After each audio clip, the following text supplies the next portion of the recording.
I've been crying on and off for the past 4 days.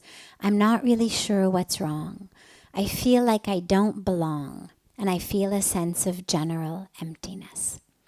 Well, first of all, crying is not always negative. We tend to have this objective view of crying as something must be wrong. Sometimes tears are there as tears of joy. Sometimes tears are there as tears of truth. When I first came to India, to Rishikesh, I cried constantly. They definitely were not sad tears, but they also weren't even happy tears. It wasn't a matter of, oh, I'm so happy, I'm crying in joy. They were just tears of the truth.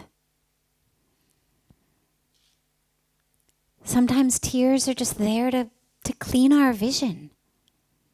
So I have a very, very deep faith in the divine, in the creator, in the planner. And as long as we've been given tears, they're supposed to be there. So I know, usually whenever you cry, especially here, somebody's going to come up to you and they're going to go, oh, Some very sweet Mataji will take her sari or her shawl and will, because it symbolizes something is wrong, but it doesn't always. And so the first aspect is don't immediately judge. You're crying. Your vision is being cleaned. Your windshield wipers are on.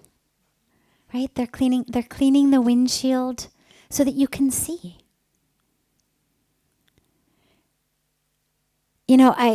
I frequently say a spiritual path, it's not always fun. Seeing the truth, living in the truth, it's not always fun. Because sometimes it requires us to see things that then, if we are committed to truth, require us to live in a way that may not be the way that we've lived before. It may not be the way that's the most fun. We may find ourselves with less time for the movies, with less of an interest in hanging out, mindlessly. And it may seem like we're having less fun. People may say, God, you're no fun anymore.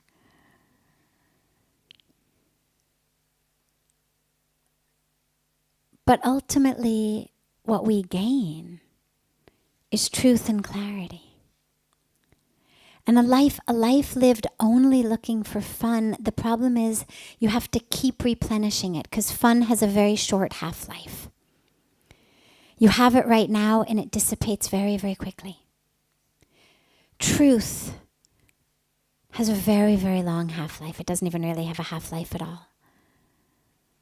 So that clarity, that truth, that light, which the tears very frequently are removing the obstacles to living into seeing. That's the stuff that really our life is made of. So first of all, don't worry about the tears. But then in terms of feeling like I don't belong. How many people here have ever felt like you don't belong somewhere where you were at that moment? Yeah?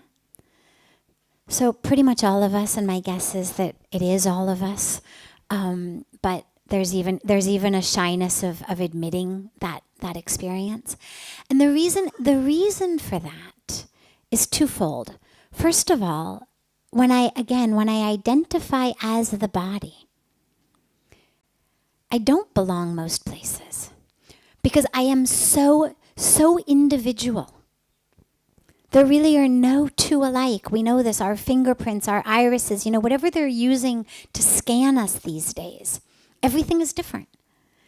So if I need to belong based on this body, what's happened to me, my life, what I look like, there are going to be very few places I feel like I belong because everybody is so different. And belonging is usually rooted in a sense of feeling something similar. Oh yeah, this is my tribe. These are my people. Yeah, we're similar. But if it's rooted in my sense of body, and again, I don't mean just my height and weight. The body, of course, includes the brain, and therefore all of the patterns in my brain. It includes where I've been, what I do, what's happened to me. But if that's my marker, then I have a very, very small spectrum of places I'm going to feel like I belong. They must really be people who look like me, act like me, think like me, have had lives like I have. And that really limits us. But then here's what's interesting. When you connect deeply as the spirit, then in a way you also don't really belong anywhere either. Because there's no hole into which you fit. You know, if we think about the world as jigsaw puzzle pieces, if I'm identifying as the shape of my piece, well, then there's only going to be a couple places I'm going to fit. But if I'm boundless and formless and the true expansiveness of who I am, I'm consciousness, I'm love, I'm spirit, I'm energy. Well, then, yeah, I don't exactly fit right here in this little piece either. And so then we find ourselves asking questions like, well, where exactly in the ocean does the wave belong? And the answer is everywhere and nowhere simultaneously. There's no right place for the wave to be, no wrong place for the wave to be. And yet when a wave comes up, you wouldn't say, oh yeah, you belong right exactly here.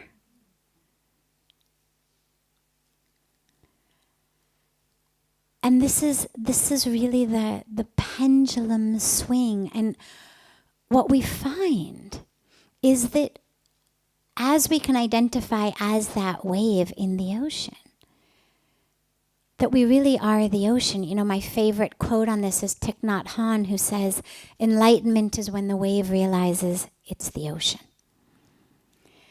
So when we realize as the wave, as the form, because just because we don't identify as the body doesn't mean that we ignore it. We have a body, we are a form, but it just isn't me. So yeah, if you're looking at a wave, there is a form, but which is the higher truth, wave or ocean?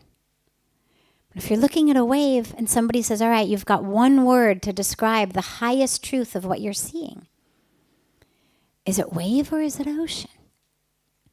It's ocean, right? I mean, the wave is momentary, constantly changing. Here, gone, here, gone. Even the molecules of water, if you watch a wave carefully, it's not even the same wave for more than a split second. So the higher truth is ocean. The more eternal truth is ocean. So who we are, if we can identify as ocean,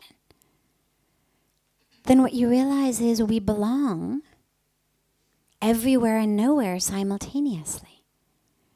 But we stop looking to fit into that jigsaw puzzle. Because you're not going to. And all of those of us who have spent any time of our life trying to fit into a jigsaw puzzle, trying to adapt, you know, the nooks and the crannies and the curves and the openings and the holes in order to fit, we end up cheating ourselves and it never really works. You can squeeze yourself into a hole, but then you've squeezed yourself. So you may fit in the puzzle, but you don't fit in you. And so that doesn't solve anything either. And so the only answer is to realize how deeply you belong. Not to a place in a place, but you belong as consciousness, as love, as spirit, the way the waves belong to the ocean, as the ocean in the ocean. And you move through the world like that, which means as we move, we touch, we love. We bring, in that metaphor, wetness. Whatever we're identifying as, we bring consciousness, we bring love, we bring spirit, we bring energy. We bring our capital S self. But we don't have to squeeze it into a hole. And the last part of this is we're not then dependent upon people's reaction to us for a sense of belonging. Because again, if I'm squeezing myself into your reaction, I'm going to live my life as a ping pong ball.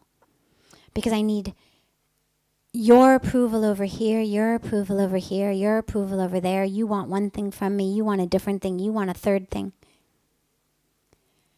I'm going to constantly be squeezing and expanding and squeezing and changing who I am to fit into these different holes. Because I need you to accept me here, you to accept me here, you to accept me here. And what I lose is myself. And at the end of the day, I don't even have any idea who I am, because here I'm like this, and there I'm like this, and here I'm like that. And this is where belonging to yourself, your capital S self, belonging to yourself, is what's most important. And really, it's the only thing that you can do anyway. Because if I adapt to you, I've lost you. If I adapt to you, I've lost you. So we belong to our highest, truest self. Knowing that as consciousness, as love, as boundless, as truth, we're going to fit in the world and of the world. Not necessarily everyone's agenda. Not necessarily what everyone wants. But that's part of living connected to your truth. You cannot, if you haven't learned this lesson yet, it's a really good one to take home. You cannot make everyone happy with you. You cannot fit into what everybody wants. Because everybody wants different things. And so if that's your goal, if that's your agenda, you're going to constantly feel less than. You're going to constantly come up short. And again, you're going to lose yourself in the process. And so what you find is when you really belong to your capital S self as your capital S self, you fit the world.